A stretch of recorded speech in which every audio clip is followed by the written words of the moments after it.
الحمد لله وكفى وسلام على عباده الذين اصطفى وأعوذ بالله من الشيطان الرجيم بسم الله الرحمن الرحيم قال الله تعالى وأعدوا لهم ما استطعتم من قوة ومن رباط الخيل ترهبون به عدو الله وعدوكم صدق الله العلي العظيم وصدق رسوله النبي الكريم. د افغانستان اسلامی امارت د ملي دفاع وزارت محترم مسؤولینو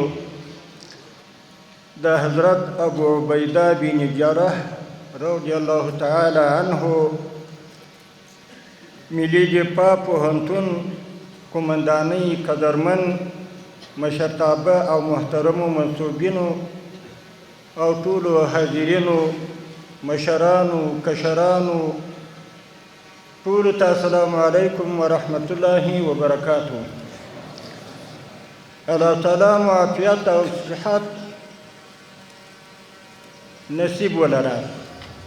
خوشحاله یم چې د حضرت ابو عبیده بن جراح رضی الله تعالی عنه ملي دفاع پوهنتون قومنداني اړوند د حضرت معاذ بن جبل رضی الله تعالی عنه ملي نظامی اکادمۍ د 11مې دورې په فراغت غونډه کې ګډون کوم.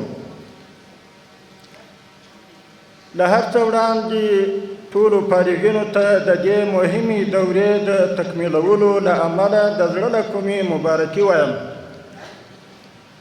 او خوښ یم چې د مسلکي زده کړو دا مهمه دوره مو په پوره اسلامي او افغاني روحیه پای ته ورسوله. ګرانو فارغینو، دا روښانه ده چې د نظامي اکادمۍ په تربیتي دوره کې تاسې ته د مسلکي زده کړو ترڅنګ د ملي دفاع، ملي حاکمیت، ځمکنۍ بشپړتیا او سیاسي حاکمیت د اهمیت په اړه هم زده کړې او روحیه درکول شوې ده. مهمه دا ده چې دا روحیه او زده کړه د اسلامي او لوړو افغاني ارزښتونو د ساتنې لپاره په عمل کې ثابته کړي او د اسلامي نظام او خاورې له لویشت څخه په نره دفاع وکړي. د اسلامي نظام او د ګران هیواد د سرلوړۍ لپاره مو په خپلو نیتونو کې اصلاح راولي. خپل اعمال او اقوال مو خالص د الله تعالی د خوښۍ او د اسلامي نظام د تقویت لپاره وګرځوي. تقوا اختیار کړي او د خپلو کړېدلو ځورېدلو هیوادوالو ډېر خیال وساتئ. قدرمنو اورېدونکو، د تل په څېر وایم چې د افغانستان اسلامي امارت د اقتصاد محور سیاست په چوکاټ کې په سیمه ییز او نړیوال مشارکت باور لري. موږ دې ته ژمن یو چې د خپلو اصولو په چوکاټ کې له هر هیواد سره مناسب تعامل ولرو. د اوږدمهاله سیاسي او اقتصادي ګټو د خوندي کولو لپاره لازمه ده چې هیوادونه د یو او بل ارزښتونه او حساسو حرمونو ته درناوی ولري. له اقتصادي ډګره زیری درکوم چې اسلامي امارت به د پانګوالو د ملاتړ او تشویق په موخه په راتلونکو څو ورځو کې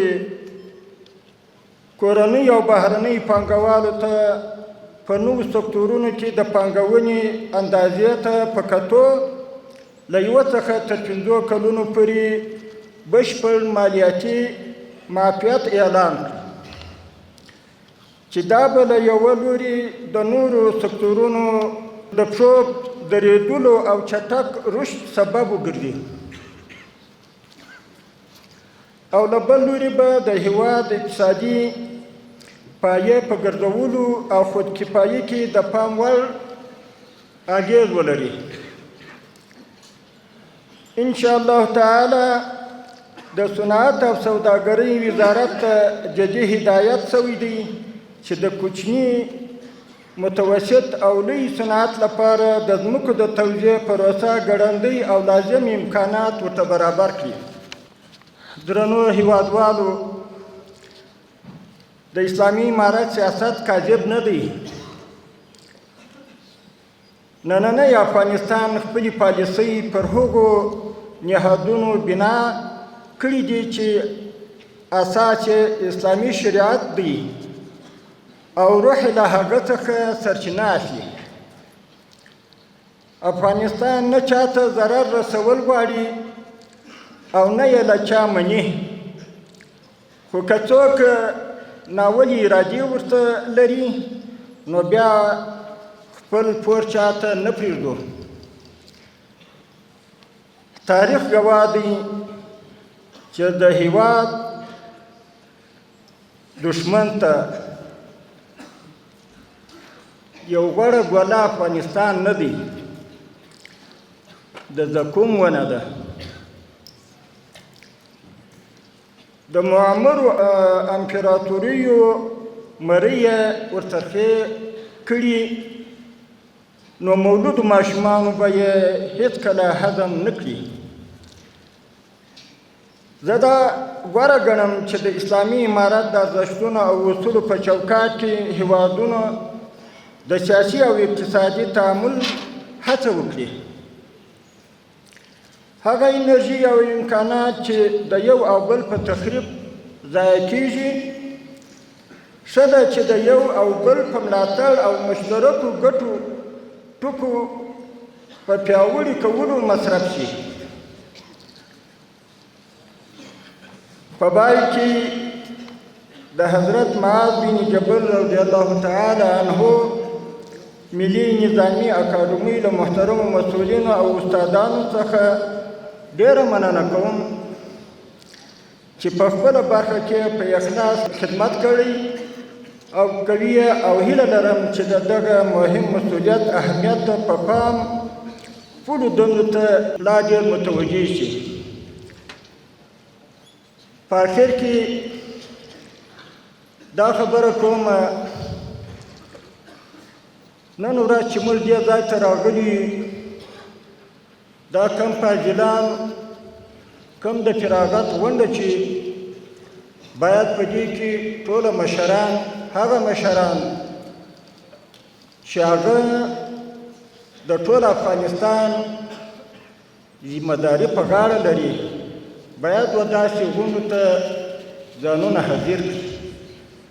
ځکه دا چې دلته موجود کم فارغین فاضلان دي، دا خو د یو ورځې، د دوه ورځو، د 5 ورځو نه، خو چې موږ ته ویل شوي دي چې کلونه تقریبا 2 کاله او 3 کاله او 4 کاله یې تېر کړي دي. نو دا به د دیو دپاره یو تقدیر هم وي د دغو فاضلانو لپاره، او بل دا یو سرمایه ده د افغانستان لپاره، ځکه موږ به نه یو، دوی به د دې ملک رهبري په غاړه لري، دوی به د دې ملک ساتنه او حفاظت په غاړه لري. نو زما د ټولو مشرانو څخه دا خواهش دی، په تېره بیا د محترم وزارت دفاع او د محترم وزارت داخله او محترم د استخباراتو د مسؤل ده، ځکه افغانستان دغه دوو ارګانو ساتلی، حفاظت یې کړي، امنیت یې ساتلی، د خلکو حیثیت یې پر ځای کړي، د خلکو امنیت یې ساتلی، سرحدونه یې ساتلي. نو دا د دوی ذمه داري کېږي. خواهش کوم چې د آینده دپاره په داسې پروګرامو کې خپل ځانونه حاضر کړي. السلام علیکم ورحمة الله وبرکاته.